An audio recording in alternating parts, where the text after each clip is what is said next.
மாணவர்களுக்கு 2 உத்தரவாதத்தை சொல்லிவிட்டு பேசலாம்னு ஆசைப்படுகிறேன். என்ன உத்தரவாதம்? சத்தியமாக உங்களுக்கு நான் அறிவுரை சொல்ல மாட்டேன், அறுத்து கொன்று விட மாட்டேன் என்ற ஒரு உத்தரவாதத்தை சொல்லி. நடுவர் அவர்களே, நல்ல தலைப்பு கொடுத்திருக்கீங்க. காலம் மாறிடுச்சு, மனுஷன் மாறிட்டான். ஒரு காலத்துல கோழி கூவுச்சுன்னா விடிஞ்சிருச்சுன்னு எந்திரிச்சான். இப்ப கோழி எத்தனை மணிக்கு கூவுது? பகல் 10 மணிக்கு கூவுது, மத்தியானம் 2 மணிக்கு கூவுது, சாயந்தரம் 5 மணிக்கு கூவுது. கூவ வேண்டிய விடிய காலம் 5 மணிக்கு குப்பர் அடிச்சு அது தூங்குது, மனுஷன் எந்திரிச்சு வேலைக்கு போறான். ஏன்னா மனுஷன் நிலைமை மாறிடுச்சு. நல்ல தலைப்பு கொடுத்துருக்கீங்க. வாழ்வியல் சிந்தனைகளை வடித்து தந்தவர்கள் வாழ்ந்த கவிஞர்களா, வாழும் கவிஞர்களா? நான் கேட்கிறேன், ஒரு காலத்துல திரைப்படத்துல எப்படி பேர் வச்சான்? அந்த காலத்துல பாசமலர், பாகப்பிரிவினை, பாலும் பழமும், பார்த்தால் பசிதீரும் படத்துக்கு பேர் வச்சான். இன்னைக்கு என்னன்னு படத்துக்கு பேர் வைக்கிறான்? களவாணி, சிறுத்தை, மிளகா, கடலை முட்டாய், குமிக்கி, விடிய காலமா போய் சாயந்தரமா வா, குவாட்ரு கட்டிங்க, அவளுக்கு 18 எனக்கு 16, நல்லா இருக்கும் பட்டிமன்றம், தைரியமா இருக்குன்னு படத்துக்கு பேர் வைக்கிறான். இப்போ ஒரு படத்துக்கு பேர் வச்சிருக்கான், நடுவுல கொஞ்சம் பக்கத்தை காணாம ஐயா, எவன் கிழிச்சான்னே தெரியல. அவன்கிட்ட போய் அடுத்த படம் என்ன எடுப்பாடான்னு கேட்டா, மேலே கீழே அட்டையை காணாமல் எடுப்பேன், நீ போடா அப்படின்ட்டான். ஒரு படத்துக்கு பேர் வச்சிருக்கான், இவன் வேற மாதிரி, ஏன்டா அவங்க அப்பா மாதிரி இருக்க மாட்டான் அவன். ஒரு படத்துக்கு பேர் வச்சிருக்கான், அரை எண் 108 கடவுள். அப்ப 107 என்ன பூசாரியா படுத்து கிடக்கிறாரு, இல்ல பக்தர் எல்லாம் படிக்கட்டுல அனுக்கிறான். ஒரு படத்துக்கு பேர் வச்சிருக்கான், இவனுக்கு தண்ணியில கண்டம். அடுத்த வாரம் அப்பா இவனுக்கு சுடுதண்ணியில கண்டம்னு பேர் வச்சாலும் அப்பான் போல இருக்கு. படப்பேர் சரியில்லை. ஒரு படத்துக்கு பேர் வச்சிருக்கான் மாயா, அடுத்த வாரம் உங்க ஆயான்னு வச்சாலும் அப்பான். படப்பேர் சரியில்லை. சரி, வர்ற நடிகை பேராவது ஒழுங்கா வச்சானா? ஒரு காலத்துல எப்படி நடிகைக்கு பேர் வச்சான்? நடிகையர் திலகம் சாவித்ரி, கன்னடத்து பைங்கிலி சரோஜா, புன்னகை அரசி KR விஜயா, நாட்டிய பேரொளி பத்மினி. இந்த பேரை பூரா நம்ம பிள்ளைகளுக்கு வச்சு நம்ம கூப்பிட்டோம், வா விஜயா, வா பத்மினி. இன்னைக்கு வர்ற நடிகைக்கு எவளுக்காவது ஒழுங்கா பேர் வச்சிருக்கானா? அந்த பேரை தான் நம்ம பிள்ளைக்கு வைக்க முடியுமா? ஒருத்திக்கு பேர் வச்சிருக்கான் கனிசிவா மோத்துவாணி, அவளை போட்டு சாத்துவானிங்கிறேன். இந்த பேரை நம்ம பிள்ளைக்கு வச்சு நம்ம கூப்பிட முடியுமா? ஒரு பொண்ணுக்கு பேர் வச்சிருக்கா ரிச்சா கங்கோ பாத்தியா. ஒரு புள்ள 3 பேரை வச்சிருக்குதுயா. 3 பேரையா? பேரு 3 வச்சிருக்குது. இந்த பிள்ளைய எப்படி அவங்க அப்பா கூப்பிடுறது? வா ரிச்சா ரிச்சா ரிச்சா ரிச்சா, அம்மா கங்கோ கங்கோ கங்கோ, எல்லாரும் பாத்தியா பாத்தியா பாத்தியா நான் கூப்பிட முடியும்? ஒரு பிள்ளைக்கு பேர் வச்சிருக்காயா சிலுப்பா சட்டி. இந்த பிள்ளைக்கு எப்படி கல்யாணத்துக்கு பத்திரிக்கை அடிக்கிறது? திருநிறை செல்வி சிலுப்பா சட்டிக்கும் அருநிறை செல்வன் அலுமினிய குண்டானுக்கும் இங்க ஈயம் பூசப்படும் பத்திரிக்கை அடிக்க முடியும்? அப்படியே கல்யாணம் பண்ணி வச்சா என்ன சொம்பா வந்து பிறக்கும்? மாமியா அண்டா தூக்கிட்டா வரும், குடும்ப கட்டுப்பாடு பண்ண டாக்டர் என்ன கரண்டி தூக்கிட்டா வருவாரு. அப்ப படப்பேரு சரியில்லை, நடிகை பேரும் சரியில்லை. இதுல வர்ற பாட்டு மட்டும் வாழ்வியல் சிந்தனைகளை கொடுக்குமான்னு கேட்கத்தான் அந்த மகாராஜா வந்திருக்கேன். ஒரு காலத்துல, அந்த காலத்துல நான் எங்க அம்மா என்னை கொண்டு 6 வயசுல பள்ளிக்கூடத்துல சேர்த்தாங்க. சேர்த்துட்டு சொன்னாங்க, மகாராஜா டீச்சரை பத்திரமா பாத்துக்க. இங்கேயும் கான்வென்ட்லாம் நிறைய இருக்கு. ஆனா நான் சொன்னேன், அந்த டீச்சர் நடந்துக்கிறத பொறுத்திருக்கு, யார் ரூட்ல கிராஸ் பண்ணுச்சுன்னா என் வேலையை காட்டுவேன் அப்படின்னு. இப்பெல்லாம் அப்படி கிடையாது. நம்ம யாரும் பிள்ளைய கொண்டே பள்ளிக்கூடத்தை விட வேண்டியதில்லை. மஞ்சள் கலரில் ஒரு வண்டி வருது, விடிய காலம் 7 மணிக்கு எழுப்புறாங்க, ஒருத்தன் தண்ணியை ஊற்றுறான், ஒருத்தன் சோப்பை போடுறான், ஒருத்தன் சட்டையை மாட்டுறான், ஒருத்தன் பேண்டை மாட்டுறான், ஒருத்தன் ஜூவை மாட்டுறான். விடிய காலம் 7 மணிக்கு அவன் வாயில 2 இட்லியை வச்சு குடும்பமே சேர்ந்து குத்துறாங்க. குத்து வண்டியில் ஏற்றி விட்டுட்டு கீழே அம்மா நின்று சொல்லுது, நீ அம்மாவுக்கு டாட்டா சொல்லு. அவன் உள்ளே இருந்து, நீ அம்மாவே இல்லை, நீ அப்பனே இல்லை, குடும்பம் மாறல, என்னையாண்டா வண்டியில் ஏற்று. ஏன்னா மனுஷன் நிலைமை மாறிடுச்சு, வாழ்க்கை மாறிக்கிட்டு இருக்கு. அப்படிப்பட்ட உலகத்தில் நல்ல தலைப்பு கொடுத்துருக்கீங்க. ஆனால் உண்மையில் இங்கே இருக்க மாணவர்கள்லாம் யாராவது அடுத்த ஆண்டு இது மேடையில் பேச்சாளராக நீங்களும் வர வேண்டும். பேச்சாளர் வர்றதெல்லாம் ஒரு பெரிய விஷயம் கிடையாது. நான் எப்படி பேச்சாளராக வந்தேன்னு சொல்றேன், நீங்களாம் பேச்சாளராக வரலாம்.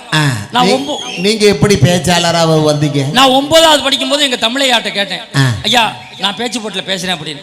3 பக்கம் எழுதி கொடுத்தாரு காந்தியை பத்தி. நீ பேசுறா, உனக்கு நான் எப்ப தெரியலையோ என்னை பாரு சொல்லித்தாரேன்னு கூட்டிட்டு போயிட்டார். அவர் முன்னாடி உட்கார்ந்துருக்காரு, நான் மேடையில பேசுறேன் காந்தியை பத்தி. காந்தி அவர்கள் 1865 அவர் வாழ்க்கை வரலாறு சொல்லிக்கிட்டு பாதியில அழுதுட்டேன். காந்தி காந்தி தமிழையாவை பார்க்குற, அவர் சொல்லித்தாரன் தானே கூப்பிட்டு போனார். அவர் என்னைய பார்த்து நான் அழுதுகிட்டு போயிட்டேன். பரிசு கொடுத்தாங்க. கடைசியில் 9ஆம் வகுப்பு பேச்சு போட்டியில் முதல் பரிசு மகாராஜான்னு எனக்கு பரிசு கொடுத்தாங்க. நீங்க பாதி கூட பேசலையே? ஆமா. எப்படி கொடுத்தாங்க? எனக்கு ஒரே ஆச்சரியம், நம்ம தான் பாதியில் அழுதுட்டோமேன்னு. அந்த பரிசு கொடுத்த தலைவர் சொன்னார், உங்களை மாதிரி தலைவர் எல்லோரும் காந்தியை பற்றி பேசினார்கள், மகாராஜா மட்டும்தான் காந்தியை பற்றி பேசும்போது அவர் செத்ததை சொல்ல முடியாம அழுதுட்டான் அப்படின்னு சொல்லி பரிசு கொடுத்தாங்க. அப்புறம் தான் எப்படியும் பேசி பொழைச்சுக்கலாம் அப்படின்னு பேச்சாளராக வந்திருக்கேன். நான் அப்படி இருந்து அந்த தமிழையாவை கேட்டேன், ஐயா சொல்லித்தாரன் தானே கூட்டிகிட்டு போனீங்க, கடைசியில் என்னைய பார்த்து நான் உங்களை பார்க்கையில் இல்லை அப்படின்னு. அவர் சொன்னார், கோட்ஸை சுட்டு கொண்டாங்கிறது தான்டா நான் கீழே உட்காந்து கோன்னு சொல்லிக்கிட்டு இருந்தேன் அப்படின்னார். அப்ப அப்படிப்பட்ட வாழ்க்கை இன்னைக்கு. ஆனா உண்மையிலே வாழ்வியல் சிந்தனையை வடித்து கொடுத்தது யார்? நான் காதலிச்சு தாயா கல்யாணம் பண்ணேன். அப்படியா? ஆமையா. யார? சொந்த அத்தை மகளே காதலிச்சு கல்யாணம் பண்ணேன். சொந்த அத்தை மகளை போய் யாராவது காதலிப்பானையா? ஐயா, சொத்து வெளியில போயிடக்கூடாதுங்கிற ஒரு கணக்கு வழக்குல அந்த பிள்ளைய காதலிச்சேன். காதலிக்கும் போது எங்க வீட்டுல ஒரு கதவு திறந்திருக்கும்யா, என் மனைவி அங்கேயிருந்து சிக்கு சிக்குன்னு சிம்ரன் மாதிரியே ஒடியாருவாயா. இப்ப ரெட்ட கதவு திறந்திருக்குதே, அப்படி ஒரு கணிச்சுக்கிட்டு வர்றாயா. போன வாரம் மழை பெஞ்சு கதவு இறுகிருச்சு, போய் இடையில மாட்டிக்கிட்டா. நாங்க கடப்பாறை விட்டு நம்பி வாடி வாடி வாடி வாடி வந்துடுறீங்கிறோம். என் மயன் சொல்றான், அப்பா அடுத்த வருஷம் கதவை எடுத்துக்கிட்டு ஷட்ரு போடும். அப்பா அதான் அம்மா அது பாட்டுல ஒடியாதுங்கிறான். வாழ்க்கை மாறிடுச்சுங்க. ஆனா நான் காதலிக்கும் போது அந்த பழைய பாட்டு வாழ்ந்த கவிஞர் பாடின பாட்டத்தாயா பாடி காதலிச்சேன். இன்னும் எனக்கு ஞாபகம் இருக்கு. அந்த பிள்ளைய பார்த்து பாடினேன். இது மாதிரி ஒரு பாட்டு இன்னைக்கு இருக்கா? நான் கேட்கிறேன், நீங்க 2 பேரும் வந்திருக்கீங்க, எதுக்கு வந்த நீலாம்? ஆனா உண்மையிலே சொல்றேன் அம்மா, உங்களுடைய சிரிப்புக்கு நான் அடிமாம்மா. பாண்டிச்சேரியிலேருந்து வந்திருக்கீங்க, அவ்வளோ அழகா சிரிக்கிறீங்க, நல்லா சிரிங்க. லிப்ஸ்டிக் பல்லுக்கு போடக்கூடாது, உதட்டுக்கு தான் போடணும். ஆனா உண்மையிலே சொல்றேன், இன்னைக்கு இருக்க பாட்டு ஏதாவது ஒரு பாட்டு ஒழுங்கா போட்டிருக்கான். ஒரு பாட்டு போட்டிருக்கான், நான் போறேன் முன்னாடி நீ பாடி பின்னாடி தோட்டத்துக்கு, நான் போறேன் முன்னாடி நீ பாடி பின்னாடி நாயக்கர் தோட்டத்துக்கு. நாயக்கர் தோட்டத்துக்கு நீ எதுக்கு போற? உன்னை என்ன கடலைக்கு மண்ணெண்ணிக்க கூப்பிட்டாரா, கரும்பு ஓட்ட கூப்பிட்டாரா, வாழைத்தாருக்கு முட்டு கொடுக்க கூப்பிட்டாரா? யார் தோட்டம் வைக்கிறது, யார் நாசம் பண்றது? இதுக்கு வக்காலத்து வாங்க 2 லேடிஸ் வர்றீங்களே, வரலாமா? எனக்கு அன்னைக்கு பட்டிமன்றம் இல்லையா? பட்டிமன்றம் இல்லைன்னா தான் நம்மளுக்கு தூக்கம் வராது. காசு வாங்கியே பழக்கப்பட்டு போச்சு இல்ல. அன்னைக்கு தூங்கிட்டே விடிய காலம் 4 மணிக்கு எந்திரிச்சு டீ குடிக்கலான்னு வாசலை கதவை திறந்துட்டு வாசப்படியில் ஒரு காலை எடுத்து வச்சேன். ஒரு புது பாட்டு போட்டா அசந்து நின்னுட்டையா. எந்த பாட்டு? அது பாடுற ஆளு சூப்பர் ஆள், உதித் நாராயணன் ஒருத்தன் இருக்கான், பம்பாய்க்காரன். எந்த பாட்டு பாடினாலும் கொலை பண்ற மாதிரியே பாடுவான். அவன் போட்டான் பாருங்க, சொன்னியா நம்ம ஒன்றும் சொல்லலையே, நம்ம பாட்டில் தானே போறோம் அப்படின்னு சுத்தி முத்தி பார்த்துட்டு அடுத்த அடி எடுத்து வைக்கிறேன். நீ சொன்னியா? சத்தியமா சொல்லலடா, வாங்கின கடனை கூட கட்டுறன்னு சொல்லலடா. எப்படியும் தேர்தல் வந்தா தள்ளுபடி ஆயிரம் நம்பிக்கையிலான வாங்கிட்டு இருக்கோம் அப்படின்னு நினைக்கிறேன். அப்புறம் தான் பாட்டே போடுறான், சொன்னியா சொன்னியா சொக்க வைக்கும் சொன்னியா காதலி எந்த வகை கூறும். அதை நீ முதலே கூற வேண்டியதானே. ஏன் பாட்டு போடுறது மனுஷனுக்கு ஏதாவது நல்ல சொல்லி கொடுக்கணும்லங்க. இந்த செல்போன் வந்தது போது மனுஷன் மோசமா போயிட்டாங்க. ஊத்தங்கரையில் வந்து சாயந்தரம் 4 மணிக்கு இறங்குறாங்க. இறங்கினோன்னா ஒருத்தனுக்கு ஃபோன் வருது. ஃபோனை எடுத்து, ஹலோ நான் சேலத்தில் இருக்கேன் அப்படிங்கிறான். சொல்லிவிட்டு நம்மளை பார்க்குறான், என்னடா கடன்காரன் சார், கடன் வாங்கினது இவன் சார், இவன் அவனை கடன்காரங்கிறான். நான் அவன்கிட்ட போய் சார் சார் சார் இது சேலம் இல்லை ஊத்தங்கரை அப்படின்னு அவன் என்னை கூப்பிட்டு கொடுமையா. ஒரு காலத்துல வீரபாண்டிய கட்டபொம்மன் வசனம் போட்டாயா, கிஸ்தி வரி வட்டி என்னோடு வயலுக்கு வந்தாயா, நாட்டு நட்டாயா, எங்குள்ள பெண்களுக்கு மஞ்சள் அரைத்து கொடுத்தாயா, மாமனா மச்சானா மானம் கட்டவனே. இப்ப அந்த வசனத்தை மாத்தி எனக்கு ஒருத்தன் செல்போன்ல அனுப்பியிருக்காயா. அந்த வசனத்தையே மாத்தி உங்களுக்கு செல்போன்ல மெசேஜ் அனுப்பியிருக்கான். எப்படி? என்னோட கடைக்கு வந்தாயா, செல்போன் வாங்கி தந்தாயா, சிம் கார்டு வாங்கி தந்தாயா, உன்னோடு கொஞ்சி விளையாடும் பெண்களுடைய நம்பரையாவது என்னிடம் தந்தாயா, மாமனா மச்சானா மானம் கட்டவனை சுவிட்ச் ஆஃப் பண்றாங்க. எவ்வளவு மோசம். ஒண்ணு தெரிஞ்சுக்கங்க, இன்னும் ஒரு 10 வருஷத்துல யார் கையிலுமே செல்போனே இருக்காது. ஏன்? எல்லாத்தையும் வாங்கிட்டு எல்லாருக்கும் இந்த இடத்துல ஒரு சின்ன ஓட்டையை போட்டு ஏரியல் ஒன்று சொருகி விட்டுருவாங்க. 2 ஸ்பீக்கர் சின்னதா செஞ்சு காது ஓரத்தில் ஆப்ரேஷன் பண்ணி தச்சிருவாங்க. இந்த பக்கம் லாவில் கிழிச்சு இதில் சிம் கார்டை வச்சிருவாங்க. இந்த பக்கம் கிட்னி ஓரத்தில் பேட்டரியை வச்சிருவாங்க. சுண்டி வரலுக்கு கீழே மெமரி கார்டை சொருகி விட்டுருவாங்க. இப்போ உங்களுக்கு ஒரு சந்தேகம் வரலாம், நம்ம எப்படி பேசுறது? இப்படி நடந்து போய்கிட்டு கீழே உடம்பு குலுங்குச்சுன்னா போன் வந்துச்சுன்னு பேசிக்கிட்டு நம்ம வாட்டில் போக வேண்டியதான். உங்களுக்கு இன்னொரு சந்தேகம் வரலாம், எப்படி சார்ஜ் ஏற்றுறது? மூக்கில் பழக்க மாட்டியா சார்ஜ் ஏற்ற முடியும்? எல்லா பெட்டி கடையிலையும் ரீசார்ஜ் முட்டாயின்னு 1 ரூபாய்க்கு ஒன்று விற்கும். ஒன்றை வாங்கி உள்ளே போட்டு 1 மடக்கு தண்ணியை குடிச்சீங்கன்னா 12 மணி நேரத்துக்கு சார்ஜ் ஜூன்னு நிற்கும். உங்களுக்கு இன்னொரு சந்தேகம் வரலாம், ஒருத்தனுக்கு சார்ஜ் இருக்கா இல்லையான்னு எப்படி கண்டுபிடிக்கிறது? கண்ணு பழுத்து சிவப்பா இருந்துச்சுன்னா அவனுக்கு ஃபுல்லா சார்ஜ் இருக்குன்னு அர்த்தம். லைட்டா மஞ்சளா மங்கிக்கிட்டே வந்துச்சுன்னா ஐயாவுக்கு சார்ஜ் இறங்கிக்கிட்டு இருக்குன்னு அர்த்தம். பஸ் ஸ்டாண்ட் ஓரமா சுணக்கமா உட்காந்துட்டாருன்னா ஐயா சுவிட்ச் ஆஃப் ஆயிட்டாருன்னு அர்த்தம். அப்புறம் அவர் வாயில ஒரு மாத்திரையை போட்டு 1 மடக்கு தண்ணியை குடிச்சா தான் மனுஷன் எந்திரிச்சு நிற்பான். வாட்ஸ்அப் எப்படியா? வாட்ஸ்அப் 2 முட்டியும் பிடி சுத்தினீங்கன்னா வாட்ஸ்அப் அது வாட்டில் போகும். போட்டோ ஒரு மூக்கை சுற்றி ஒரு மூக்கில் அப்படி இழுங்க போட்டோ தன்னால. ஃபேஸ்புக்கா நீ புக் பண்ணதுக்கு பேசுமா முதல்ல, அப்புறம் பேஸ்புக். நான் உண்மையிலே வாழ்ந்த கவிஞர்கள் ஒரு குடும்பம் எப்படி இருக்கணும்னு சொல்லியிருப்பாங்க. அழகா சொல்லுவாங்க. பிள்ளைகளுக்கு புத்தி சொன்னான். 6 வயசுல எங்க அம்மா பள்ளிக்கூடத்துல சேர்த்தாங்க. இப்பெல்லாம் யாரும் 6 வயசுல பிள்ளைய பள்ளிக்கூடத்துல சேர்க்கறது இல்ல. எங்க நம்ம புள்ள பேசிட்டான், என்ன பண்றது, ஸ்கூல்ல கொண்டு போய் விட்டுரு. அப்பதான் அவன் பேசவே ஆரம்பிச்சான். அவனுக்கு ஸ்கூல்ல விட்ட உடனே மிஸ் சைலன்ஸ் சைலன்ஸ் சைலன்ஸ். ஓ 9ஆவதுல டீச்சர்ட்ட கத்தியோட நிக்கிறாயா. ஒரு காலத்துல அதுக்கு தான் வள்ளுவன் சொன்னான், குழல் இனிது யாழ் இனிது என்பர் தன் மக்கள் மழலை சொல் கேளாதோர் அப்படின்னு. புள்ள பேச்ச கேட்கணும். பிள்ளைக்கு பேச்ச கேட்கறக்கே இப்ப இன்னைக்கு காலத்துல யாருமே கிடையாது. அது எந்த நேரம் பார்த்தாலும் டிவி பார்க்கறான். எங்க வீட்டுல எல்லாம் என் மனைவி எப்படி தெரியுமா டிவி பார்ப்பாங்க, இந்த ரிமோட்டை எவன் கண்டுபிடிச்சான்னு தெரியல, அந்த சோபால படுத்துட்டு இந்த ரிமோட் எடுத்துட்டு என்ன மாற மாட்டேங்குது. எப்படியா வாழ்வியல் குடும்பம் நல்லா இருக்கு. அதுலயும் டிவியில விளம்பரம் போடுறான் பாருங்க, நம்மளை பார்த்து கேட்கறான், உங்கள் பேஸ்டில் உப்பு இருக்கிறதா என்ற நாங்களா தயார் பண்ணோம். நம்ம சாம்பலை போட்டு விலைக்கு உப்பு போட்டு சாப்பிட்டு இருந்தோம். இப்போ உப்பு போட்டு விலைக்கிட்டு உப்பு இல்லாமல் சாப்பிட்டு விட்டாங்க. இதுல இன்னொரு விளம்பரம் போடுறான், பெத்த அம்மா சாப்பாடு செஞ்சு கொடுக்குறாங்க, பையன் சட்டையில கொட்டி போடுறான். கொட்டி விட்டா வருத்தப்படணும்ல, அம்மா நம்ம கொட்ட மாட்டேன் இந்த மாதிரி செய்ய மாட்டேன்னு. சாப்பாடை சட்டையில கொட்டி போடுறான். அதுக்கு ஒரு விளம்பரம் போடுறான், போடுறப்போ போடுறப்போ போடுறப்போ புரடி தெரிக்க 2 போடுறப்போ. என்னப்பா அது. இதுல இன்னொரு நகைக்கடை விளம்பரம் போடுறான், நடிகர் திலகம் பிரபு வர்றாரு. அவர் எனது உரிமை எனது உரிமை போராட்டம் புரட்சி போராட்டம் நிறுத்துறா. அப்படி நகை வாங்க சொல்றியா வேணாம் சொல்றியா, ஏன் மக்களை மிரட்டுற. இன்னொரு விளம்பரம் போடுறான், பொம்மிஸ் நைட்டி விளம்பரம். நான் பொம்மிஸ் நைட்டி போட்டா தான் குடும்ப பொண்ணாவே உணர்றேன், அப்ப போடாதால். இன்னொரு விளம்பரம் இதே நல்ல விளம்பரம் போடுறான், நடிகர் சூர்யா பொண்டாட்டி சோதிகா வருது, அது 2 இட்லியை வச்சு 1/2 லிட்டர் எண்ணெயை ஊற்றி அது ஒரு பாட்டு பாருது, தினந்தோறும் வாங்குவேன் இதயம் இதயம். அவன் வாங்குற சம்பளத்துக்கு 2 இட்லியை வச்சு 1/2 லிட்டர் எண்ணெயை ஊற்றினா அவன் குடும்பம் உருப்படும். இதை பார்த்துட்டு நம்ம வீட்டில் 2 இட்லியை வச்சு 1/2 லிட்டர் எண்ணெய் ஊற்றினா நம்ம குடும்பம் எண்ணெய் ஆகும். காதல் பாட்டில் கூட அந்த வாழ்ந்த கவிஞர். இதுல மோசமான விளம்பரம்லாம் இன்னைக்கு வந்துகிட்டு இருக்கு. பைக்கு எவ்வளவோ ரகங்கள் இந்தியாவில் தயார் பண்ணிவிட்டான், அதுக்கெல்லாம் என்னென்னமோ விளம்பரம்லாம் போடுறாங்க. பைக்குக்கு ஒரு விளம்பரம் போடுறாங்க. ஒருத்தன் சைக்கிளில் மனைவியை வச்சு ஓட்டிக்கிட்டு போகிறான், ஒருத்தன் புதுசாக பைக்கு வாங்கி ஓட்டிக்கிட்டு வர்றான். இந்த புதுசாக பைக்கு வாங்கினவன் இந்த சைக்கிளை மறித்து நிப்பாட்டிடுறான். இந்த சைக்கிளில் இருக்க மனைவி புருஷனையும் பார்க்குது, பைக்கையும் பார்க்குது, புருஷனையும் பார்க்குது, பைக்கையும் பார்க்குது, டப்புன்னு சைக்கிளை விட்டு இறங்கி இந்த பைக்கில் ஏறி போயிருது. இதுலேருந்து என்ன சொல்ல வர்றாங்க, புதுசாக பைக்கு வாங்கினா அடுத்தவன் மனைவியை ஏற்றலாங்கிறாங்களா, இல்லை இந்த சைக்கிள் வச்சிருக்கவே மனைவியே வச்சுக்கிறப்படாதுங்கிறாங்களா? அப்போ நடந்து போகிறவன் கதி என்ன ஆகுறது? இவனுக்கு ஒரு முடிவு சொல்லணுமா இல்லையா? எங்க ஒரு காலத்தில், அந்த காலத்துல எல்லாம் எங்க பாட்டிக்கெல்லாம் 6 அடியில் கூந்தல் இருக்கும். அந்த கூந்தலை விளக்கிட்டு பார்த்தோம்னா இவ்வளவு ஒன்று பூவை அறுத்து வச்சிருப்பாங்க. இப்போ என் மனைவி ஒரு கூட பூவை வச்சிருக்காங்க. இந்த பூவை விளக்கிட்டு பார்க்குறேன், எலிவாள் மாதிரி இவ்வளவு ஒன்று முடி இருக்குதுங்க. இந்த புருவ முடியை எடுக்கிறதுக்கு 150 ரூபா செலவு பண்ணுறா. அந்த சினிமாவை பார்த்துக்கிட்டு இந்த புருவ முடியை எடுக்கிறதுக்கு 150 ரூபா செலவு பண்ணுறா. நான் 3 ரூபாய்க்கு பிளேடு வாங்கி ஏ சைடு 6 மாதம் பி சைடு 6 மாதம் சேவிங் பண்ணிக்கிட்டு இருக்கிறையா. காலையில் சேவிங் பண்ண ஆரம்பிக்கிறேன், எடுத்து விட்டுக்காரம்மா சொல்லுது, என்ன வாத்தியார ரைஸ் மில்லு ஓட ஆரம்பிச்சு சொல்லுறதுக்கு ஒரு மாதிரி கரெக்டுன்னு சத்தம் கேட்கு. மனுஷ வாழ்க்கையில் எவ்வளவு மோசமாக போச்சு. ஆனால் காதல் பாட்டில் கூட கண்ணியத்தை வச்சாங்க. கண்டசாலா பழைய ஆளாக இருந்தாலும் அவர் இந்த மேடையில் இருப்பார். அந்த அம்மா கூட்டத்துக்குள்ளே உட்காந்துருக்கணும். அந்த அம்மா பார்த்து கண்டசாலா பாடுவார் தெரியுமா, அந்த பாட்டுக்கு மட்டும்தான் எல்லாமே அழகாக பாடுவார். ஒரு மனுஷனுக்கு எதையாவது சொல்லி கொடுக்கணுங்க.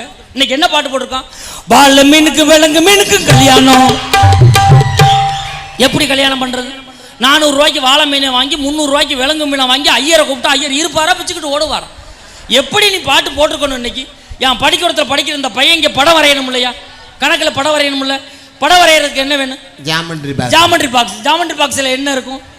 காம்பஸ் இருக்கும், கவராயம் இருக்கும், பாகைமானி இருக்கும், பென்சில் இருக்கும், ஸ்கேல் இருக்கும் தானே. இதை வச்சு இந்த பிள்ளைகளுக்கு பாட்டு போட்டு கொடுத்தா இன்னைக்கு சமுதாயம் நல்லா இருந்துக்கணும். எப்படி தெரியுமா அந்த பாட்டை போட்டுக்கணும்? வட்டத்துக்கும் முக்கோணத்துக்கும் கல்யாணம், அந்த ஜாமெண்ட்ரி பாக்ஸ் கூட்டம் எல்லாம் ஊர்வலம், அந்த கணக்குல தான் நடக்குதுங்க திருமணம், இத பார்க்க வந்த எல்லோருக்கும் கொண்டாட்டம். அடுத்த ஸ்டான்ஸா நான் சொல்லித்தரேன். டப்பாவை தோற முதல்ல காம்பஸ் வரும், நான் சொல்றபடி போடுங்க. ஊர்வலத்தில் ஆடி வரும் காம்பஸோட நாட்டியம், மேலதான் முழங்கி வரும் மேல பென்சில் வாத்தியம், பாகைமானி நடத்தி வர்றார் பாத்தியம், நம்ம பாகைமானி நடத்தி வர்றார் பாத்தியம், அந்த தேர்வோட போகுதையா கணக்கோட காட்சியும், வட்டத்துக்கும் முக்கோணத்துக்கும் கல்யாணம், அந்த ஜாமெண்ட்ரி பாக்ஸ் கூட்டம் எல்லாம் ஊர்வலம். இது மாதிரி சொல்லி கொடுக்கணும்லங்க. அப்ப சமுதாயம் நல்லா இருக்கு, வாழ்வியல் சிந்தனை அதுல தான் இருக்கு. என்ன பாட்டு போடுறான்? ஒரு வார்த்தை பேச ஒரு வருஷம் காத்திருந்தேன். நீ நான் திக்குவாயா ஒரு வருஷம் காத்திருக்கிறது? நீ என்ன சொல்லி கொடுத்துட்ட என் பிள்ளைகளுக்கு? இன்னைக்கு ஒரு நிமிடத்தில் என்ன நடக்கிறது தெரியுமா நடுவர்களே? ஒரு நிமிடத்தில் 1400 கண்ணாடி மழை பெய்கிறது. ஒரு நிமிடத்தில் 1200 அடி ஓடலாம், 30 வார்த்தைகளை எழுதலாம், 300 வார்த்தைகளை படிக்கலாம், 117 பேர் பிறக்கிறார்கள், 100 பேர் இறக்கிறார்கள், 34 திருமணங்கள் நடக்கிறது, 35,000 கண்ணாடி தண்ணீர் கடலிலே கலக்கிறது, 2,10,000 முறை தொலைபேசி அழைக்கப்படுகிறது. இதை சொல்லி கூட நான் இன்னைக்கு இருக்க பாட்டு நல்லா இருக்குன்னு ஒத்துக்கிறேன். எவ்வளவு மோசமா போட்டிருக்கு. இதுக்கு வக்காலத்து வாங்க 2 பேர் வந்திருக்கீங்க. தயவு செய்து இனிமே நீ பால் குடிக்கிற உள்ள மாதிரி இருக்க. ஏன் இப்படி வந்து உட்காந்துருக்காங்க எனக்கு ஒன்றும் தெரியும். இந்த நோட்டு செல்லாம போச்சுன்னு சொன்னாங்கல்ல, நோட்டு செல்லாம போச்சுன்னு சொன்னாங்கல்ல, அப்ப ஏடிஎம்ல தான் பணம் எடுக்கணும். எங்க ஊர்ல 150 பேர் லைன்ல நிக்கிறான். ஒரு ஐயா பெரிய மனுஷன் என்ன பண்ணாரு, பாவம் வெயில்ல நிக்கிறாங்கன்னு ஒரு ட்ரம் நிறைய தண்ணி வச்சாரு. வர்றவங்க போறவங்க குடிச்சிட்டு போட்டு. அது ஒரு தர்மம் தானே. தர்மம். நான் போய் எட்டி பாக்குறேன், 5 ரூபா டம்ளருக்கு 150 ரூபாய்க்கு செயின் வாங்கி கட்டி தொங்க போட்டிருக்காரு. ஏன் சார் கேட்குறேன், குடிச்சிட்டு டம்ளரை கொண்டு போயிடுறாங்க சார். இனிமேல் டம்ளரும் எங்கேயும் போகாது, இந்த 150 ரூபா செயினும் எங்கேயும் போகாதுன்னு என்கிட்ட பேசிட்டு இங்கிட்டு திரும்பி பார்க்குறாரு. ட்ரம்மை எவனோ நகட்டிக்கிட்டு போயிட்டாயா. அதுக்கு தான் அன்னைக்கே சொன்னா வாழ்ந்த கவிஞர், திட்டம் போட்டு திருடுற கூட்டம் திருடி கொண்டே இருக்குது, அதை சட்டம் போட்டு தடுக்கிற கூட்டம் தடுத்து கொண்டே இருக்கு சொன்னானா. இன்னைக்கு ஏதாவது அது மாதிரி ஒன்று சொல்லி வைக்கல, டங்கா மாதிரி ஊதாரின்னு போட்டு வச்சிருக்கல. இதை பார்த்து வேணும். அவங்க ஏன் அவ்வளவு தூரம் டங்கா மாதிரி சவுண்ட் கொடுக்குறாங்க? அந்த பாட்டு வேணாம் வேணாம் வேணாம். ஓஹோ, வேண்டவே வேண்டாமா? உங்களை பத்தி எனக்கு தெரியாதா? நானும் வாத்தியார் தானே, பையல எப்படி இருப்பான்னு எனக்கு தெரியாதா? அன்னைக்கு கிளாஸ்ல சொல்றேன், ஒருத்தனை கூப்பிட்டு இங்க வாடா இங்க வாடா இங்க வாடா. என்ன சார்? ஒரு நடுக்கடல ஒரு மாமரம் இருக்கு. இந்த மாமரத்தில் மாம்பழம் தொங்குது. எப்படி போய் நீ அதை பறிச்சுட்டு வருவ? சார் நான் பறவையா மாறி பறிப்பேன் சார்னா. ஏன்டா பறவையா உங்க அப்பா நான் மாற்றுவான் அப்படின்னு அவன் கேட்குறான். அப்போ நடுக்கடலை ஒண்டி மாமரத்தை உங்க அப்பா நான் ஒண்டி நட்டான் அப்படின்னு கேட்குறாயா. இவங்கள்ட்ட எதுவுமே தப்பிக்க முடியாது. அவ்வளவு சிக்கல் இருக்கு. ஒன்று தெரிஞ்சுக்குங்க, ஒரு வீடு உட்காரக்கூடாத இடம்னே ஒரு சில இடம் இருக்கு. இது மாதிரி பட்டிமன்றம் கேட்க வந்தீங்கன்னா நல்லா சிரிக்கிற உங்க பக்கத்துல உட்காரணும். நீங்க சிரிக்காதவங்க பக்கத்துல உட்காந்து நாங்க ஒரு ஜோக்கு சொன்னோம் நீங்க அப்படின்னா மணி 9 அறுத்து கொண்டு வாங்க சிரிக்காத பேசணும். அது மாதிரி தியேட்டரில் போனால் எங்கேயும் உட்காரக்கூடாது. ஏற்கனவே படம் பார்த்தவன் பக்கத்தில் உட்காந்துடக்கூடாது. ஏன்?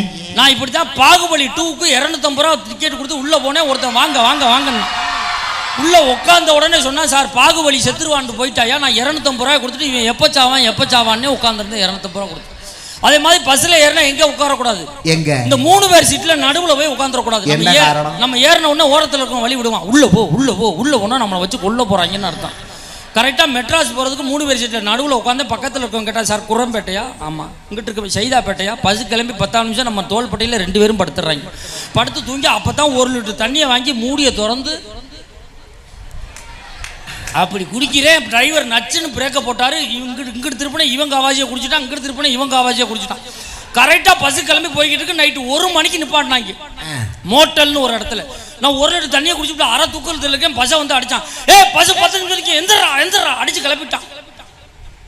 அங்கே போனால் இது மாதிரி டீப்லைட்டாக கட்டியிருக்காங்க. இந்த 1 லிட்டர் சரக்கை கீழே இறக்கணுமா? கரெக்டாக போய் இப்போ பொசிஷனுக்கு போயில ஒருத்தன் அப்படின்னா, என்னடா கான்ட்ராக்ட் எடுத்திருக்க, சரக்கு நம்ம விட்டு கான்ட்ராக்ட் எடுத்தவனும் நம்மளை கேட்கல, கான்ட்ராக்ட் விட்டவனும் நம்மளை கேட்கல. உள்ளே போனால் 5 ரூபா விடும் 3 ரூபா வரும்னு கேட்க, இன்னும் கொஞ்சம் நல்லா லிட்டருக்கு இவ்வளவுன்னு வாங்க போகிறாங்க.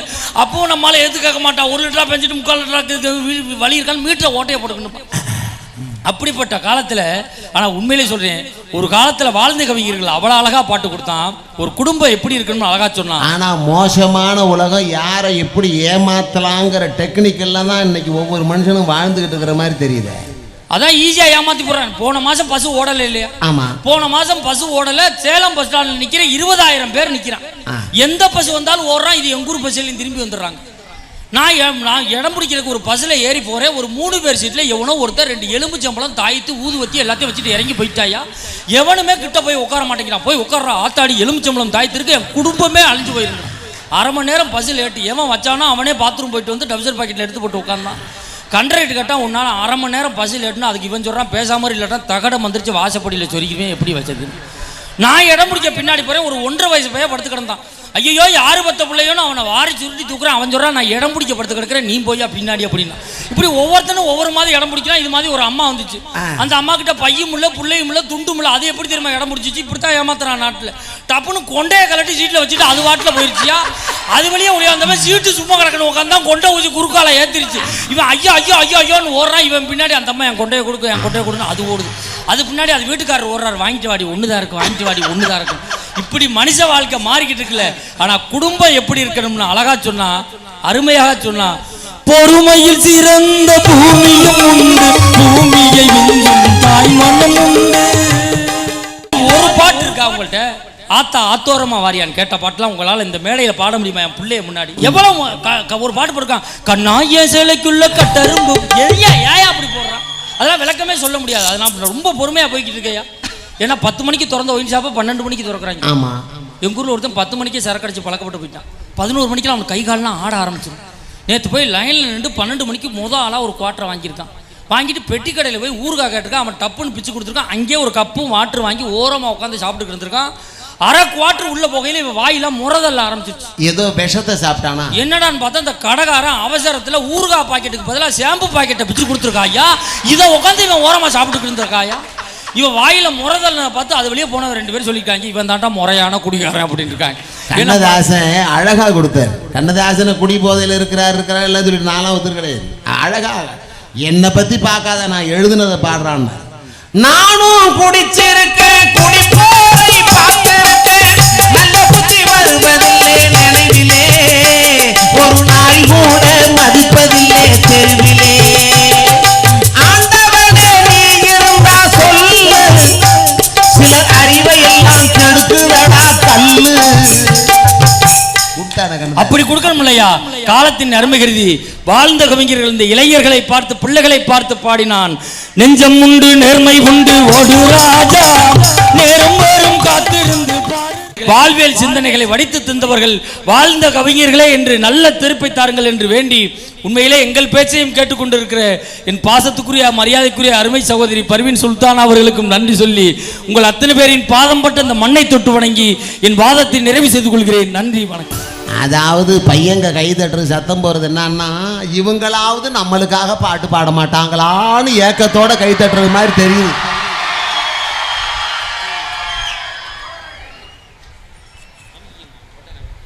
இந்த மைக்கு ஓப்பன் பண்றதுக்கு அனுபவப்பட்ட பழைய பாட்டுக்காரங்க தான் உங்களுக்கு வரும்படியா இருக்குன்னு நினைக்கிறேன். மீன்னா முள்ளு இருக்கணும், மீன்னா முள்ளு இருக்கணும், ஊத்தங்கரை ரசிகர்கள்னா தில் இருக்கணும் நடுவர்களே. அப்படி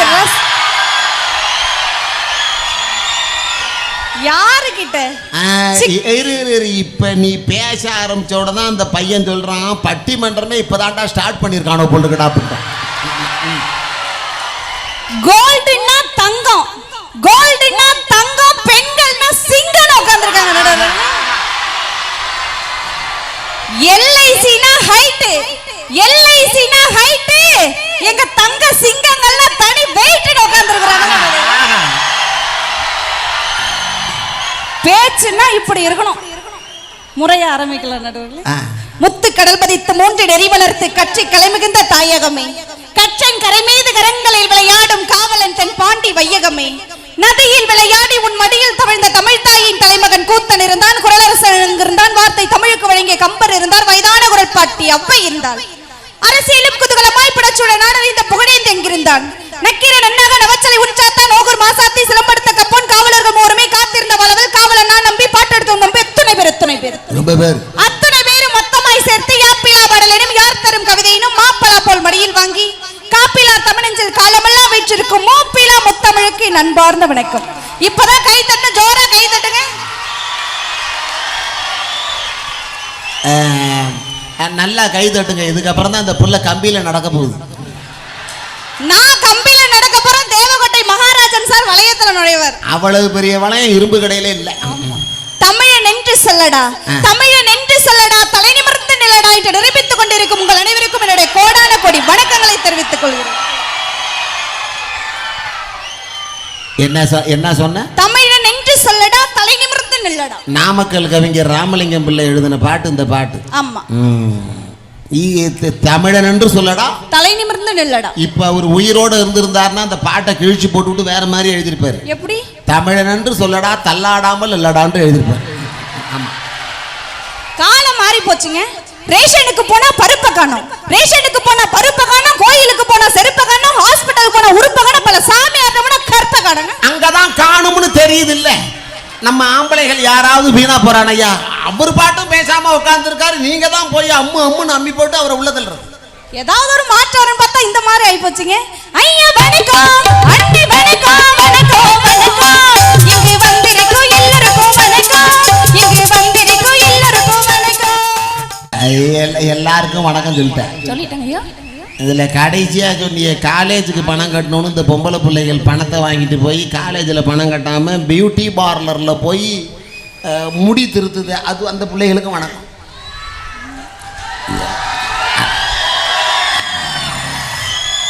இருக்கிறதே அரை அடி, அதையும் போய் அப்படியே பிசிறுலாம் போட்டு உள்ள போகும்போது பொண்ணா போகுது, வெளியில வரும்போது தென்னாப்பிரிக்கா நீக்குற மாதிரி வருது.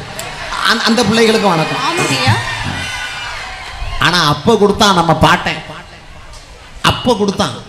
பூ முடிந்த கூந்தல் பழைய நீளம் இருக்குதா, இப்ப பொம்பளைங்க எல்லாத்துக்கும் புருவம் இருக்குதா, கழுத பெஞ்சு கட்டருப்பாச்சு நாட்டுல, இப்ப காரியத்தை அவளை பாக்குற வீட்டுல,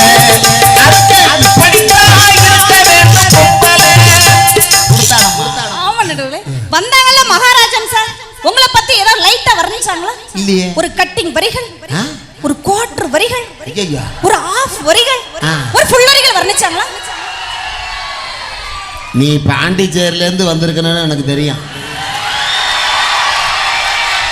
பாண்டிச்சேரிக்கு தமிழ்நாட்டுக்கு பெருசா என்னங்க பெரிய வித்தியாசம்? என்ன ஒரு 33 ரூபா தான் வித்தியாசங்கிறான், அவ்வளவுதான். ஒரு விறுவிறுப்பு தானே நடுவுல வித்தியாசம். நான் ஏன் தெரியுமா பாண்டிச்சேரியில இருந்து ஊத்தங்கரைக்கு வந்திருக்கிறேன்? உங்க அழக வர்ணிக்கதான். என்ன மகராஜு, ஏன் அழக வர்ணிக்கிறது? ஒரு அழக வர்ணிக்கணும்னா இன்னொரு அழகால தானங்க முடியும். இப்ப வர்ணிக்க வாடடு. கார்குழல் கண்ணனே, இப்பட்டிமன்றத்தின் மன்னனே, அழகான பெண்களுக்கெல்லாம் அண்ணனே.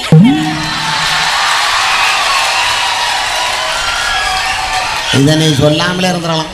ஆமா, என்னங்க சிம்மாசனத்தில் அமைந்த சிங்கமே, சேதாரம் இல்லாத தங்கமே, கருத்து போகாத முலாமே, கண்ணாடி போடாத கலாமே, கண்மூடி பழக்கங்கள் மின்மூடி போக செய்வது உங்கள் விந்தை, இரவெல்லாம் முடித்து தீர்ப்பு சொல்வதில் நீங்கள் ஒரு ஆந்தை. என்ன நீ மேல கொண்டு போகும்போதே தெரியும் கீழே போட்டு உடைக்க போறேன்னு. சற்றே சரிந்த பார்வை ராயல், சைடில் இருந்து பார்த்தால் கமலஹாசன் சாயல், கொஞ்சம் தமிழின் நிறம் நீங்க அமலாபாலின் நிறம். ஐயா நடுவர வர்ணிச்சா இப்படி சொல்லுங்க ஐயா. ஆனா எப்படி தெரியுமா, புது பாட்டுல வாழ்ந்த கவிஞர்கள் நீங்க நெத்தியில வச்சிருக்கீங்களா பொட்டு, பொட்டுக்கே பாட்டு கொடுக்க முடியும்னா வாழும் கவிஞர்களால தான் முடியும் தெரியுங்களா? என் நெத்தி பொட்டுக்கு இன்னைக்கு இருக்கக்கூடிய பாட்டுக்காரங்க பாட்டு போட்டுருக்காங்க. இருக்கு நடுவுல. அப்படியா? இப்ப நான் பாட பாட கை தட்டு எப்படி பறக்குது பாக்குறீங்க. பொட்டு வச்ச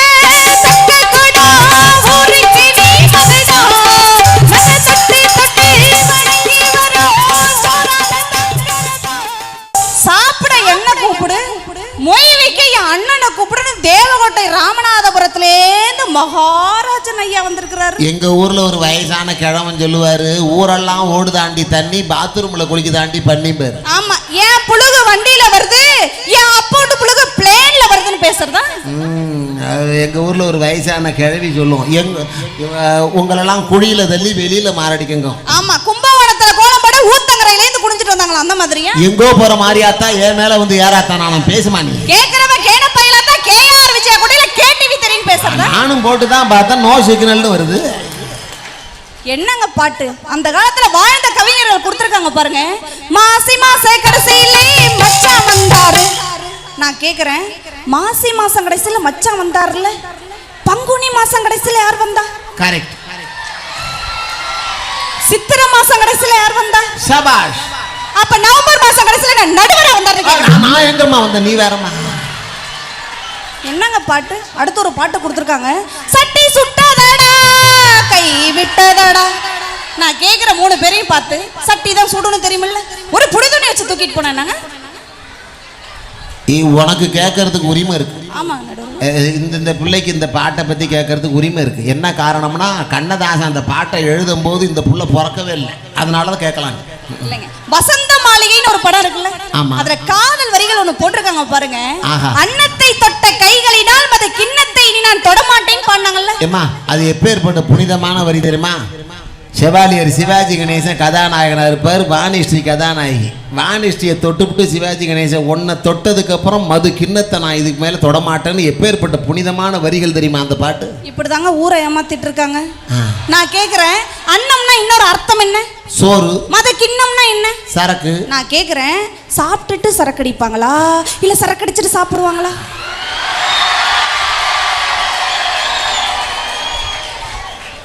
மன்றம் இதை ஆழ்ந்து பரிசீலனைக்கு எடுத்துக்கொள்கிறேன். ஏன்னா இந்த சமாச்சாரம் ரொம்ப ஆழமாக தான் போகணும். அடுத்த ஒரு பாட்டு கொடுத்துருக்காங்க. ஆனா தமிழ்நாடு அரசாங்கம் இப்போ ஒரு புதிய ஞானம் வந்து டாஸ்மாக் கடையெல்லாம் எங்கள் ஊர் பக்கத்தில் எங்கே தெரியுமா திறக்கிறான்? சுடுகாட்டுக்கு பக்கத்தில் தான் திறக்கிறான். ஏன்னா போகிறவன் குடிக்க போகிறவன் சீக்கிரம் அங்கே வந்தாகணும், கொஞ்சம் அளவாக பார்த்து போட்டுவேன். ஆனா மகாராஜன் சாருடைய பேச்சுக்கும் பாட்டுக்கும் புது பாட்டு நாங்க எப்படி நான் பதில் சொல்லணும்? ஓடிங்க நிக்கிது காரு, அது போடுங்க விட்டது யாரு? ஓடிங்க நிக்கிது காரு, அது போடுங்க விட்டது யாரு? கதனிக்கும் பம்புவனே நல்லரவா, போட்டியிட்ட ஓட்டக்கார பஞ்சராகி போச்சா, கட்டுக்கார மாமையிட்ட மலைக்கு மாயா பாச்சா. எப்படி பாண்டிச்சேரியில இருந்து ஊத்தங்கரை வந்தது பாருங்க வண்டி பாட்டு, எவ்வளவு வேகமா. இது வந்து கல்லாவி போற சின்ன கிராமத்தினுடைய சிங்கிள் ரோடு பாட்டு இந்த பாட்டு. சரி, எங்க கண்ணதாசன் அப்ப பைபாஸ் ரோடே போட்டான். இதான வண்டி பாட்டுக்கிற. அந்த காலத்துல ஒரு வண்டி, கண்ணதாசன் காலத்துல ஒரு வண்டி. யார் தெரியுமா பாடினது? இந்த அருமையான ஆடியோ செட்டு. இப்ப ஆடியோ பேர் என்னங்க? ராஜா. அடாடாடா, அட்டகாசமா இருக்கு. இதனால அந்த பாடலை பாடலான்னு நினைக்கிறேன். இந்த வண்டி பாட்டுக்கெல்லாம் தாத்தா அந்த காலத்துல யார் தெரியுமா பாடுனா?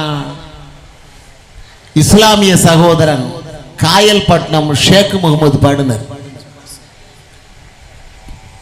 இஸ்லாமிய சகோதரனாக பிறந்த ஷேக் முகமது யார பாடுனான் தெரியுமா? மதுரை மீனாட்சியை பாடினான். அதுதான் இந்தியாங்கிறது. அப்துல் கலாம் திருப்பதிக்கு போகும்போது சாமி கும்பிடும்போது வெங்கடாஜலபதி சன்னிதானத்தில் இருக்கும்போது ஐயர் தட்டில் பழம் பூலாம் வச்சுக்கிட்டு கேட்குறார் அப்துல் கலாம்கிட்ட, ஐயா யார் பேருக்கு அர்ச்சனை பண்ணணும் கேட்டதுக்கு அப்துல் கலாம் சொன்னது, இந்தியா என்கின்ற பெயருக்கு அர்ச்சனை செய்யுங்கள் சொன்னவர் நம்ம. என்ன அது பாடுனது? இஸ்லாமிய சகோதரன் ஷேக் முகமது. யாரை பாடினான்னா மதுரை மீனாட்சியை பாடினான். அதுதான் குடும்பம், அதுதான் வண்டி பாட்டு.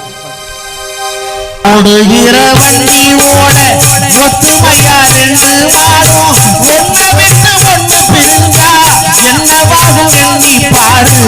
ஓடுகிற வண்டி எவ்வளவு அழகா.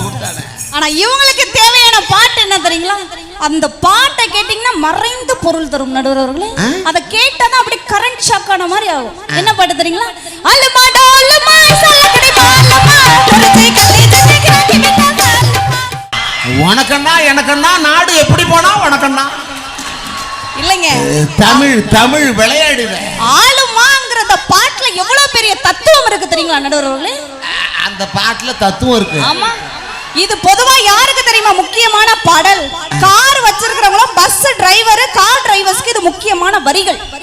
இந்த ஆளுமா டோலுமா கார் வச்சிருக்கிறவங்களுக்கு முக்கியமான பாட்டு. ஆமா நடுவுல. எப்படி? ஆளுமா ஆளை ஏத்திட்டு போற கார் டிரைவரோ பஸ் டிரைவரோ, டோலுமா டோல்கேட் வழியாண்ட டோல்கேட்டை கிராஸ் பண்ணனும்னா மாலு மாலுமா துட்டு, ஆல் டோல்கேட்டை கிராஸ் பண்ணா துட்டு வேணுங்கிற மெசேஜ் பாட்டு நடுவுல. இது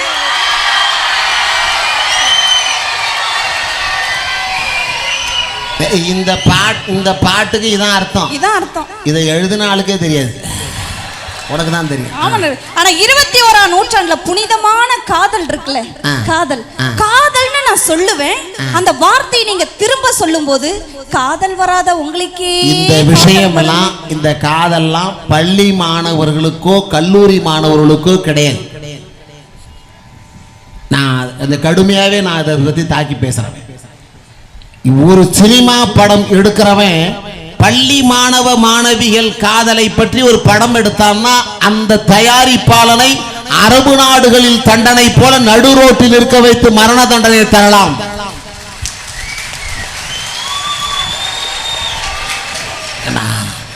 ஒரு கல்லூரி மாணவர்கள் அப்பா அம்மா கஷ்டப்பட்டு இந்த தருமபுரி மாவட்டத்தை பற்றி எனக்கு நல்லா தெரியும். மலைப்பகுதி கிருஷ்ணகிரி மாவட்டம். ஆனால் பாடுபட்டு உழைக்கக்கூடிய உழைக்கும் வர்க்கம் இந்த கிருஷ்ணகிரி மாவட்டத்தினுடைய மலைப்பகுதி. மழை இல்லை இருந்தாலும் இருக்க கடனை உடனே வாங்கி நம்மளுடைய பிள்ளைகளை படிக்க வைக்கிறதுக்கு அனுப்புனா சினிமாக்காரன் காலேஜில் படிக்கும்போது அந்த படிப்பை முடித்து மேலே வரணும். எப்ப காதல் வரும் தெரியுமா? எப்ப காதல் வரலாம் தெரியுமா? 25 வருஷத்துக்கு வயதுக்கு மேல தாண்டி உன்னால ஒரு 20,000 30,000 சம்பாதிப்பதற்கு உனக்கு அருகதை ஏற்பட்டதற்கு பின்னர் தான் காதல் என்ற வார்த்தைக்கே போகணும். ஆனா இன்னைக்கு சினிமாக்காரன் கொடுக்கிற காதல்லாம் 15 வயசு பையன் 14 வயசு பையன் பொண்ணை அழைச்சிக்கிட்டு ஓடுறது காதல் கிடையாது. இது மிகப்பெரிய ஆபத்தான சூழலை. நீங்க சொல்ற காதல் 25 வயசுக்கு மேல. ஆமா நடுவர்களே. ஆனா காதல் வராத உங்களுக்கே காதல் வருமே. நீ காதல்னு சொன்னோன்னா நான் திருப்பி சொன்னேன்னா காதல் வராத எனக்கே காதல் வரும். ஆமா நடுவர்களே. ஏன் மகராசி எனக்கு இது வரைக்கும் காதல் வரலங்கிறது இதுவரைக்கெல்லாம் யாரு சொன்னா? யாரோ வசந்தியை கிளப்பிட்டாங்க. காது கேட்கல சொல்லு. யாரோ வசந்தியை கிளப்பிட்டாங்க. என்ன சொல்ற? வசந்தியை கிளப்பிட்டாங்க. வதந்தின்னு சொல்லியா? வசந்தின்னு நீ வேற கிளப்பி விட்டு போயிடு. இவர் பாட்டு அரூர் பக்கம் போயிடுவார், நாங்க நிக்கணும். எப்படி சொல்ற? இப்போ நான் காதல்னு சொல்லுவேன், அந்த வார்த்தையை நீங்க உள் வாங்கி வெளிக்கொணரணும். நீ காதல்னு சொன்னோன்னா நான் அதை அப்படியே உள்வாங்கி ஆழ் நிலையில சொல்லு. லவ் ஃபீலிங்ஸோட ஹஸ்கி வாய்ஸ்ல. ஹஸ்கி வாய்ஸோ புஸ்கி வாய்ஸோ ஏதோ சொல்லு.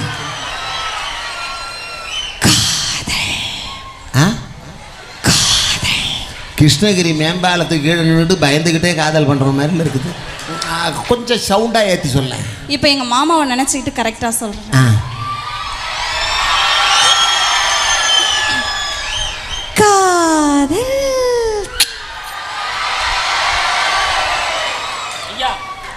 இது நமக்கு ஒரு மான பிரச்சனை, கௌரவ பிரச்சனை. கிருபா நான் சொல்கிறேன் சரியா இருக்கான்னு பார்த்து நல்லா இருந்ததுன்னா நீனும் சொல்லு, குடும்பம் கொஞ்சம் பெருகும்.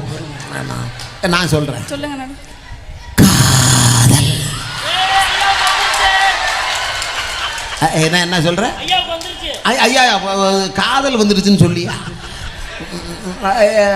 சரியா இருக்குதா?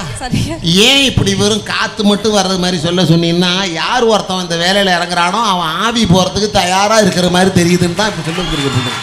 இல்லைங்க, காதல்னா என்ன தெரியுங்களா? கா என்பது காத்திருத்தல், தா என்பது தவித்திருத்தல், இல் என்பது இல்லறத்தில் ஈடுபடுதல். சில பேருக்கு இல்லாமலே போயிருதல்.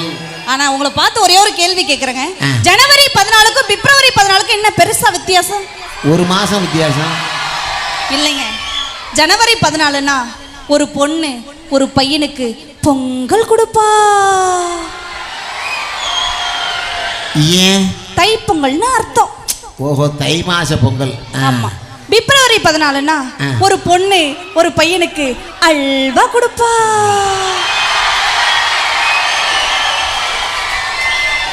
ஏன்? ஏன்னா காதலர் தினம்னு அர்த்தம். தேதி சரியா தான் இருக்கு. ஜனவரி மாதம் 14 தைப்பொங்கல், பிப்ரவரி மாதம் 14 காதலர் தினம். அதுக்கு மேலே இன்னொரு தினம் இருக்குது, அது சொல்ல வேணாம் பள்ளிக்கூடம்ங்கிறதால. ஆனால் இந்த காதல் கீதல் பள்ளி மாணவர்களை பற்றிய காதல்லாம் கருமம்லாம் தமிழ்நாட்டில் தான். ஆமாம், தமிழ்நாட்டில் தான். நண்பர்களே, மாணவர்களே, இலங்கையில் நம்முடைய தமிழர்கள் இதுவரை காதலர் தினம் கொண்டாடியதில்லை. ஈழத்தமிழர்கள் இதுவரை காதலர் தினம் இதுவரைக்கும் நடக்கலை. நம்முடைய தங்கை பர்வீன் சுல்தானா அடிக்கடி இலங்கையில் நம்முடைய தமிழர்கள் அமைப்பில் போய் பேசுகிறவங்க இந்த நிமிடம் வரை காதலர் தினத்தை ஈழத்தமிழர்கள் கொண்டாடியதில்லை. இந்த கர்மம்லாம் தமிழ்நாட்டில் தான் நாசமாக்கி இருக்கிறானுங்க சினிமாக்காரங்க. ஆனால் காதலர் தினத்தில் இலங்கையில் ஒரு கல்லூரி மாணவி காலேஜிலேருந்து கீழே இறங்கி வர்றா. நம்ம ரத்தம், நம்ம சொந்தம், நம்ம பங்காளி விட்டு புள்ள தமிழச்சி. அந்த பிள்ளைகிட்ட பத்திரிகைக்காரன் கேட்குறான், ஏமா தமிழ்நாடு பூரா காதலர் தினம் கொண்டாடுறாங்களே, நீங்க ஏன் காதலர் தினம் கொண்டாடல அப்படின்னு கேட்டதுக்கு அந்த பொண்ணு என்ன தெரியுமா சொன்னா? அவ நெருப்பாற்றில் நீந்தி பிறந்தவள். அவ என்ன தெரியுமா சொன்னா? அடிமை ஈழத்தில் காதலர்களாக இருப்பதை விட, அடிமை ஈழத்தில் காதலர்களாக இருப்பதை விட சுதந்திர ஈழத்தில் நாங்கள் கல்லறைகளாக இருப்பதற்கு ஆசைப்படுகிறோம் சொன்னவள் தமிழ்நாட்டு பெண். ஆனா உங்களுக்கு ஒரு சான்ஸ். என்னங்கய்யா? உங்க புதிய பாடலைத்தான் ஈழத்தமிழர்கள் இந்த நிமிடம் வரை தேசிய கீதமாக பாடிக்கொண்டிருக்கிறார்கள். நம்ம நாட்டு தேசிய கீதம் ஜனகணமன. அமெரிக்காவினுடைய தேசிய கீதம், சீனாவினுடைய தேசிய கீதம் ஜிக்மே ஜிங்கியாங்க ஏதோ சொல்லுவான். ஆனா ஈழத்தமிழ எந்த தேசிய கீதம் பாடுறான் தெரியுமா? இன்னைக்கு வந்திருக்கக்கூடிய புது படம், உங்க படம் ஊமை விழிகள் படத்துல ஆபாவானன் எழுதிய அருமையான பாடலைத்தான் இலங்கை தமிழன் தேசிய கீதமா பாடுறான். அந்த 2 வரியை மட்டும் பாடி காட்டுறேன். ஆனா அது நம்முடைய தம்பிகள்லாம், நம்முடைய பிள்ளைகளை கவனிங்க. 2 வரியை மட்டும் பாடுறேன். அந்த பாட்டு பாடும்போது தமிழன் என்ற சொரணை இல்லாதவனா இருந்தாலும் அவட நிமிர்ந்து நிற்கணும். அப்படி பாடிட்டான். தோல்வி நிலையென நினைத்தால் மனிதன் வாழ நினைக்கலாமா? இந்த பாடலே போதும், அவன் தனி ஈழத்தை விரைவில் அமைப்பான். கண்டிப்பா நடுவுல. இந்த ஊர் ஆண்களுடைய மனசு எப்படி தெரியுங்களா?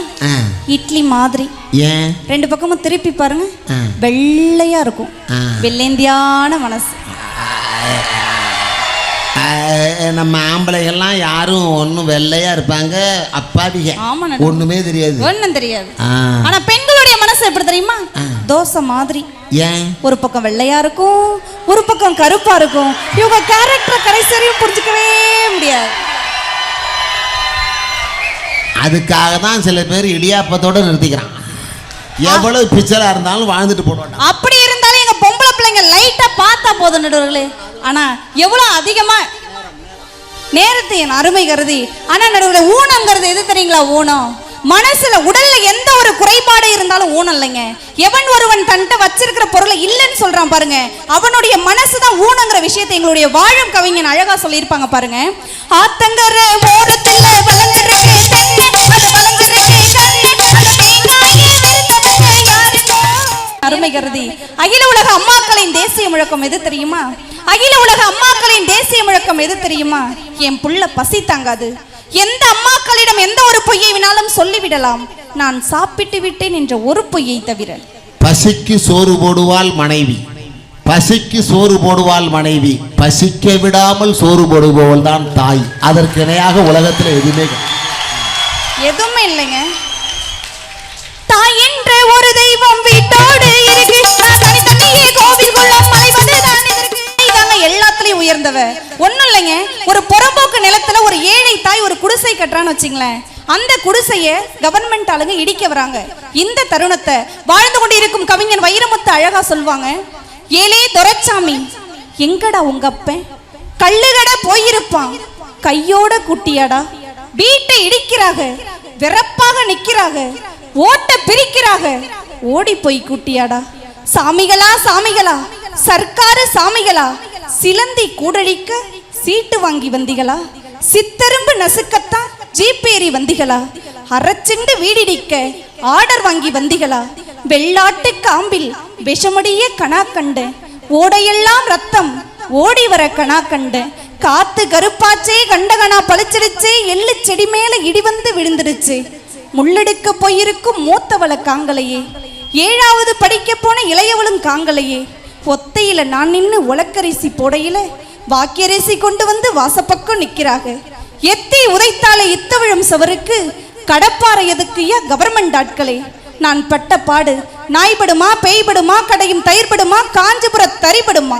முன் சுவர் எழுப்பத்தான் மூக்குத்தி அடகு வச்சேன், பின் சுவர் எழுப்பத்தான் பித்தளை கொடும் வச்சேன்.